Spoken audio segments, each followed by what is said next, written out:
కథం ఒడిసిపాయే. లంకె బిందెలున్నాయనుకున్నా అని రాగం తీసిన రేవంత్ సారు ఆఖరికొత్తే ఇక ఇప్పుడు షిప్ప చేతిలో పెట్టిండుగా అదొల్లా. గింత కటువుగా అంటున్నాను అనుకోకుర్రి, ఇది నా మాట కాదొల్లా. కేంద్రమోళ్ళు లెక్కగట్టి అంకెలతోని సహా చెప్పిర్రు. ఒకప్పుడు దేశంలోనే ధనిక రాష్ట్రం లెక్క ఎలిగిపోయిన తెలంగాణ ఇగిప్పుడు అప్పులపాలైందొల్లా. బాకీ తీర్చే తొవ్వ కూడా దొరకలేదు. ఇక సక్కదనాల పాలన చూసి కొత్తగా అప్పిచ్చేటోడు కూడా ఇత్తలేడట. అటు ఇటు చేసి తెలంగాణను నిండా ముంచినంత పని చేసిర్రు. ముచ్చటేందో పురాగా చూడుర్రమ్మ మీరే. ఏంది కటకట మనకు ఒకప్పుడు గల్లు గల్లు మని సప్పుడు చేసిన మన తెలంగాణ గల్ల పెట్టే ఇప్పుడు కటకట అవుతున్నది. పైసా ఉంటే ఒట్టు.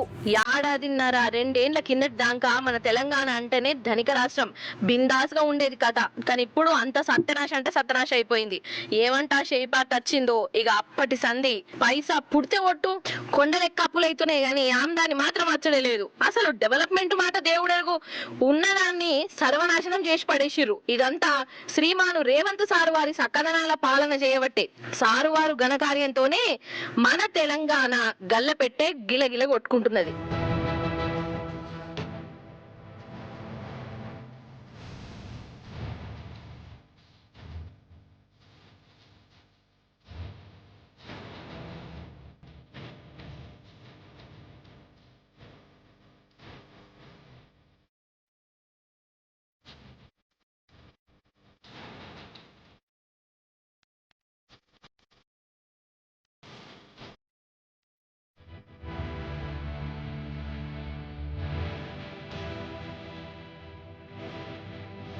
కేసీఆర్ సారు సీఎం గా ఉన్నప్పుడు మన రాష్ట్రాన్ని ఎట్లా నడిపించిండో మనం అందరం చూసినాం.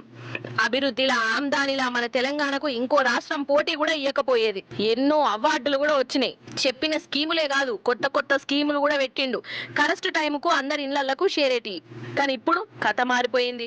స్వయంగా రేవంత్ సారే రెండు చేతులు లావట్టి ఏడా అప్పులు ఉడతలేదు, పైసలు లేవు, చెప్పిన స్కీములు కూడా అమలు చేసుడు అయితలేదు అని రాగం తీసిండు. అసలు షెయి పార్టీ వచ్చిన కాంచేలి ఏడ కూడా డెవలప్మెంట్ అనేది లేకుండా అయింది. ఒక్కలంటే ఒక్కలన్నా సంతోషంగా ఉన్నట్టు కొడతలేదు.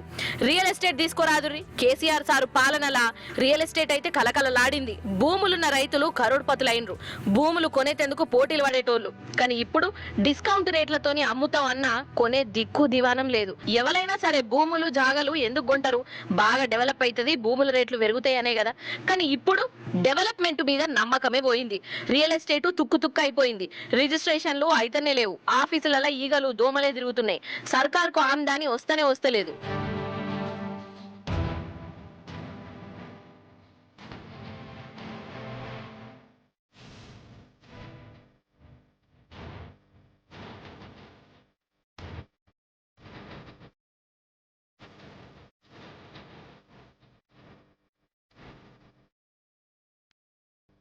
రియల్ ఎస్టేట్ అనే కాదు, ఏది కూడా అడుగు ముంగిటికే పడతలేదు. ఇక ఆమ్దాని రాకపోయే వరకల్లా మన రేవంత్ సారు వారి కన్ను మందు బాటల మీద పడ్డది. ఇక మందు రేట్లు పెంచితేనన్నా ఎంతకో అంత సర్కార్కి ఆమ్దాని వస్తుంది. మందమ్మిన పైసలతోని ఎట్లెట్లనో రాష్ట్రాన్ని ఎల్లదిద్దాం అనే ఉపాయం చేస్తాండట. అందుకే ఇక రేట్లు పెంచే పని పెట్టుకున్నాడని అంటున్నారు. ఇక ఇప్పటికే బీర్ల రేట్లు మొన్ననే పెంచిండు. ఇక ఇప్పుడు మళ్ళో రౌండ్ అట ఈ పెరుగుడు. కాదబ్బా, సర్కార్ ఆమ్దాని పెంచుకోవాలంటే మందు మీదనే పడాలనా? అంటే మందు బాటిల్ అమ్మి రాష్ట్రాన్ని నడపాలనా? ఇదెక్కడి విడ్డూరం, ఇదెక్కడి కథ? నిజంగా ఎట్లుండే తెలంగాణ ఎట్లయిపోయిందోల్లా. కొత్తగా పుట్టిన రాష్ట్రం అయినా గానీ మన కేసీఆర్ సారు తెలంగాణకు మంచిగా ఆమ్దాని వచ్చేటట్టు ఉపాయంతోని పాలన చేసిండు. 10 ఏళ్ళు అయిపోయినాక షెయి పార్టీ పాలనలా అప్పుల తెలంగాణ లెక్క మారిపాయే. మరి ఉన్న పైసలను ఏమన్నా చేసిండా అంటే అది లేదు. ఒక ప్రాజెక్టుకు ముగ్గు ఓసింది లేదు, ఒక బ్రిడ్జ్ కట్టింది లేదు, ఒక బంగ్లా లేపింది లేదు, నీళ్ళిచ్చింది లేదు, బస్ వేసింది లేదు. కానీ గల్లపెట్ట మాత్రము ఖాళీ అయిపోయింది. అప్పుల మీద అప్పులు పెరిగినాయి. మరి అప్పు తెచ్చిన పైసలన్నీ ఎటు అయినాయి? ఎవరి జేబులు నిండినాయి? మొత్తానికి నమ్మి అధికారం ఇస్తే నట్టేట ముంచెండు పో అని అంటున్నారు జనాలు.